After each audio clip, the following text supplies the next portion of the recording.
Here's a set of images showcasing the 1964 Canadian 1-cent coin, from both the obverse, Queen Elizabeth II with the Dei Gratia Regina inscription, and the reverse, the iconic twin maple leaf design. History of the 1964 Canadian penny. Below is a streamlined, well-structured script outline that you can flesh out into an episode for your YouTube channel. It weaves in historical context, artistic design, symbolism, and cultural impact. Point 1. Introduction, 200 to 300 words, hook with a vivid visual or anecdote, perhaps a collector's moment discovering a 1964 penny. Introduce the coin, the final year featuring Queen Elizabeth II's first portrait with the Latin inscription, Elizabeth II Dei Gratia Regina. Outline what the episode will cover: history, design, production, symbolism, and legacy. Point 2. The tradition behind Dei Gratia Regina. Explain the Latin phrase, Dei Gratia Regina, by the grace of God, Queen, and its historical significance as a symbol of monarchic divine right. Discuss the evolution of royal titles on Canadian coins, from earlier reigns, Edward VII, George V, VI, to Elizabeth II. Highlight how Canadians reacted in 1911 when the phrase was briefly omitted, illustrating its cultural weight. Point 3. Portrait and artistic elements detail the obverse, a youthful Queen Elizabeth II, aged 27, wearing a laurel wreath, designed by Mary Gillick. Mention any retouches by engraver Thomas Shingles. Note that this is the last year this effigy was used before being replaced by Arnold Machin's design in 1965. Point 4. Reverse design, maple leaves and national identity, 500 to 600 words, describe the reverse motif, 2 maple leaves on a twig, designed by Kruger-Gray. Dive into the symbolism of the maple leaf as a Canadian emblem, how its consistent presence on coinage helped define national identity.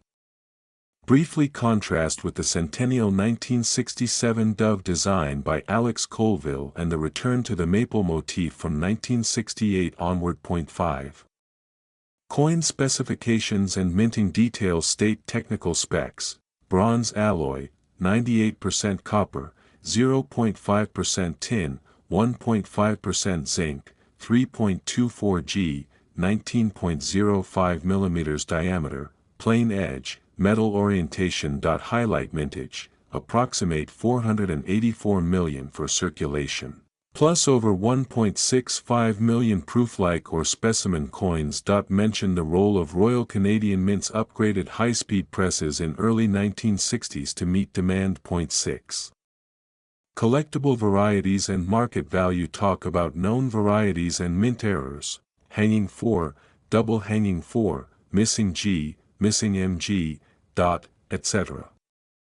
Provide value ranges. Circulated coins melt around 4 cents.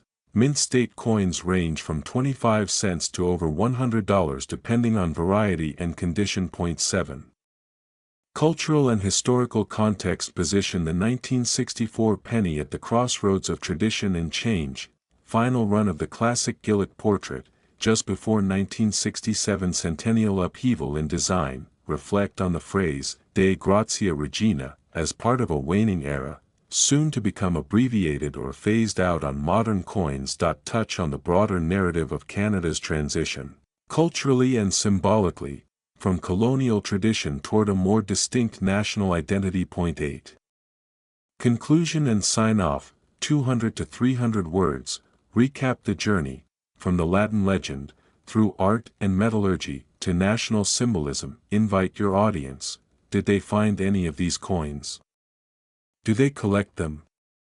Share stories in comments. Tease the next video, for example, exploring 1965 pennies or the 1967 centennial dove penny. Why this script works. Narrative arc, starts strong, delivers depth, and circles back in the conclusion. Balanced scope, blends history, art, minting facts, and collectability. Engagement hooks, invites viewers to share personal collecting stories. Educational value, offers both visual